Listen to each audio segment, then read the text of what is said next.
I just आज का topic है सुप्रीम कोर्ट ऑफ इंडिया। हम बेयर एक्ट से देखते हैं। हम ऑलरेडी इसको नोट्स से देखे हुए हैं और ठीक है, चलते हैं रिकॉर्डिंग पे। थोड़ा सा इसका हिस्ट्री देखते हैं। 1773 में हमारा रेगुलेशन एक्ट आया था, जिससे सुप्रीम कोर्ट ऑफ कलकत्ता की स्थापना हुई थी। फिर 1800 में सुप्रीम कोर्ट ऑफ मद्रास की स्थापना हुई थी एंड आफ्टर दैट 1823 में Bombay high court supreme court आया था। बट फिर एक एक्ट आया 1861 में, जिसने सुप्रीम कोर्ट जैसे शब्द की मतलब की जगह पे हाई कोर्ट जैसे शब्द के लिए हाई कोर्ट्स एक्ट बनाया।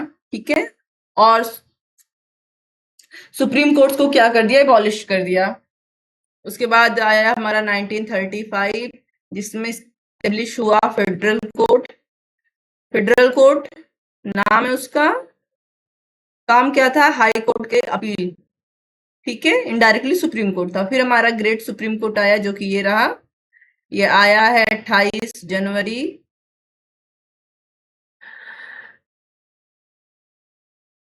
ओके 1950 को। ठीक है, श्योर। इतनी हिस्ट्री थी, नोट्स मैंने कई बार रिकॉर्डिंग की, पर मेरी रिकॉर्डिंग गलत हो जा रही है, मतलब ऑडियो नहीं आ रहा बार बार। देखते हैं इस बार। ठीक है, तो आर्टिकल 124 कहता है कि सुप्रीम कोर्ट की स्थापना और गठन। भारत का एक सुप्रीम कोर्ट होगा। क्या होगा? एक सुप्रीम कोर्ट होगा, जो भारत के मुख्य न्यायमूर्ति और ऐसे अन्य मेंबर से मिलेगा, जो कि इसमें 30 लिखा हुआ है। ठीक है, बट 30 नहीं है इस समय, जो कि संसद तय करे। तो पहले 7 था। ठीक है, इस समय 34 है। सुप्रीम कोर्ट के न्यायाधीश कितने हैं? 34। अभी तो हमारे सीजीआई भी चेंज हो गए हैं, तो उनका नाम नीचे कमेंट में बताना। ठीक है,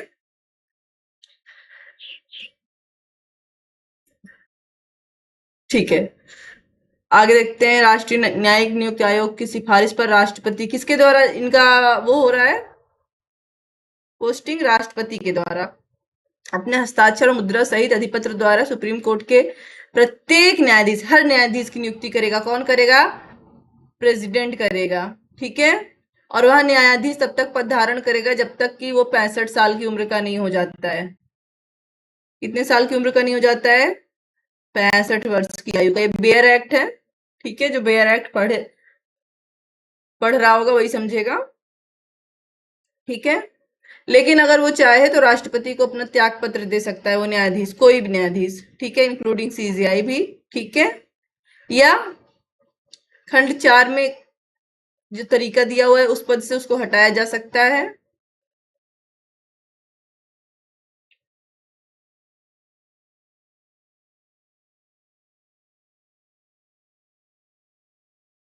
ठीक है, उनकी वेतन सैलरी ऐसे जाएगी जैसा संसद विधि द्वारा निर्धारित करे।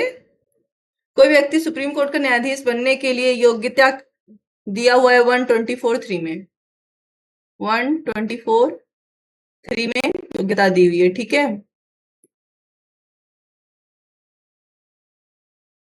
चलो, क्या होना चाहिए? सबसे पहले भारत का नागरिक हो। ठीक है, किसी हाई कोर्ट में या ऐसे 2 से अधिक हाई कोर्ट में क्या रहा हो, 5 ईयर तक जज रहा हो। ठीक है, या एक से अधिक हाई कोर्ट में 10 साल तक क्या रहा हो, एडवोकेट रहा हो।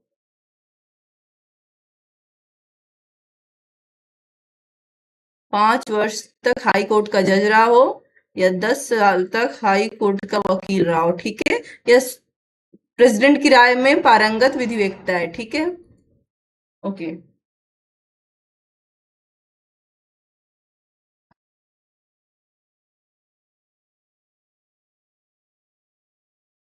नाउ पूरा का पूरा आर्टिकल इंपॉर्टेंट है। ठीक है, 124(4) बताता है कि अगर न्यायाधीश को उसके पद से हटाना है तो कैसे हटाया जाएगा। अगर उसका कदाचार साबित हो जाए या असमर्थता साबित हो जाए कि वो अब समर्थ नहीं है एज ए जज, तब संसद द्वारा उसको हटाया जा सकता है।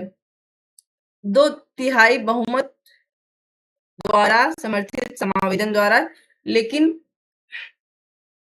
इसको महाभियोग नहीं कहेंगे जैसे राष्ट्रपति के लिए शब्द यूज होता है। ठीक है, 124(6) देखते हैं। सुप्रीम कोर्ट का न्यायाधीश होने के लिए व्यक्ति किसके सामने शपथ लेगा? तो या तो राष्ट्रपति के सामने शपथ लेगा या उसके द्वारा इस निमित्त नियुक्त व्यक्ति के लिए। कहां पर हमने देखा था? आर्टिकल 53 में देखा था, राष्ट्रपति की कार्यपालिका शक्ति में, जहां पर वह अपना कार्य स्वयं कर सकता है या अपने अधीनस्थ ऑफिसर से करवा सकता है। ठीक है, उसके बाद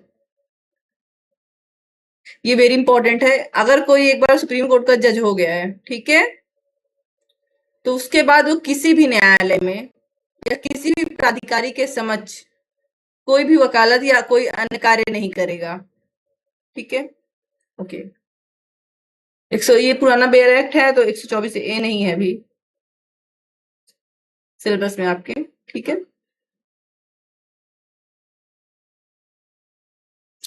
चलो, न्याय आर्टिकल 125 में वेतन दिया हुआ है, वेतन कौन देगा? संसद।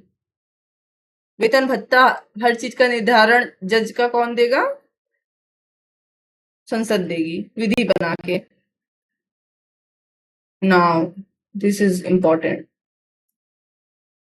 कार्यकारी मुख्य न्यायमूर्ति, किसी कारण से हमारे सीजीआई जो है उनका पद रिक्त है, किसी कारण से, एनी काज। ठीक है, तो क्या करेंगे? हमारे जो राष्ट्रपति जी हैं, इस प्रयोजन के लिए, किस प्रयोजन के लिए? राष्ट्रपति सीजीआई का कार्य करने के लिए कुछ समय के लिए किसी किसी न्यायाधीश को जो उस योग्य हो उसको उतने समय के लिए सीजीआई नियुक्त कर देंगे। ठीक है, इसीलिए इसको कार्यकारी मुख्य न्यायमूर्ति कहा जाता है। तदर्थ न्यायाधीश क्या होता है? जब सुप्रीम कोर्ट में कोई जजों की संख्या कम है, इसको ऐसे समझो, जजों की संख्या कम है और जज की आवश्यकता है, तो सुप्रीम कोर्ट के जो सीजीआई होते हैं वो क्या करते हैं? किसी हाई कोर्ट के जज से, सीजे से, चीफ जस्टिस से रिक्वेस्ट करेंगे थ्रू लेटर कि हमें एक जज को, जो भी जज उनको चाहिए, एक दो जितने भी चाहिए, उनकी गढ़पूर्ति करने के लिए कुछ समय के लिए दे दिया जाए। ठीक है, तो वो जो जज उस हाई कोर्ट से जाता है, जब तक वो सुप्रीम कोर्ट में एज ए जज काम कर रहा है, तब तक वो सुप्रीम कोर्ट के जज के पद के जितने भी लाभ होंगे सब लेगा। ठीक है, ये यहाँ पे, ठीक है, यहाँ पे देखिए, न्यायाधीशों की गढ़पूर्ति प्राप्त ना हो तो संबंधित उच्च न्यायालय के मुख्य न्यायाधीश से परामर्श करने के बाद किसी उच्च न्यायालय के किसी ऐसे न्यायाधीश से जिसे भारत का मुख्य न्यायमूर्ति सीजीआई हमारे नमोदिष्ट करे, न्यायालय की बैठक में उतनी अवधि के लिए जितनी आवश्यक हो तदर्थ न्यायाधीश के रूप में उपस्थित होने के लिए लिखित रूप से अनुरोध कर सकता है। ठीक है, और जब तक वो सुप्रीम कोर्ट का जज एज ए वर्क करेगा, उसके वही शक्तियां और वही क्या होंगे? अधिकार होंगे, जैसे कि वो ओरिजिनली सुप्रीम कोर्ट का जज हो, ना कि तदर्थ हो। ठीक है,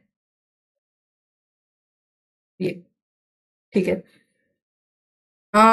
सुप्रीम कोर्ट की बैठकों में सेवानिवृत्त न्यायाधीश, अभी ऊपर पढ़ा ना कि अगर कोई सुप्रीम कोर्ट का जज है तो वो कहीं और काम नहीं करेगा, बट आवश्यकता पड़ने पर अगर अध्याय में किसी के बात के होते हुए भी किसी भी समय राष्ट्रपति की पूर्व सहमति से, किससे?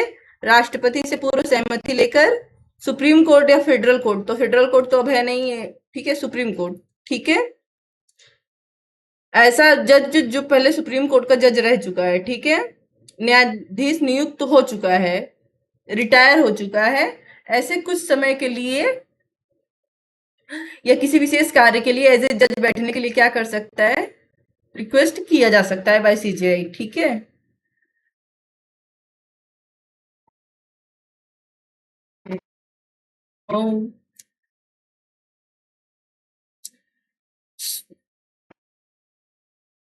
सुप्रीम कोर्ट क्या है? अभिलेख न्यायालय। अभिलेख मतलब होता है कि अगर आपने उनका अपमान किया तो वो उसके लिए उनके पास पावर है कि वो आपको दंड दे सकते हैं ना, शक्ति है उनके पास। ठीक है, और सुप्रीम कोर्ट का प्लेस क्या है? सुप्रीम कोर्ट का मेन प्लेस तो दिल्ली ही है।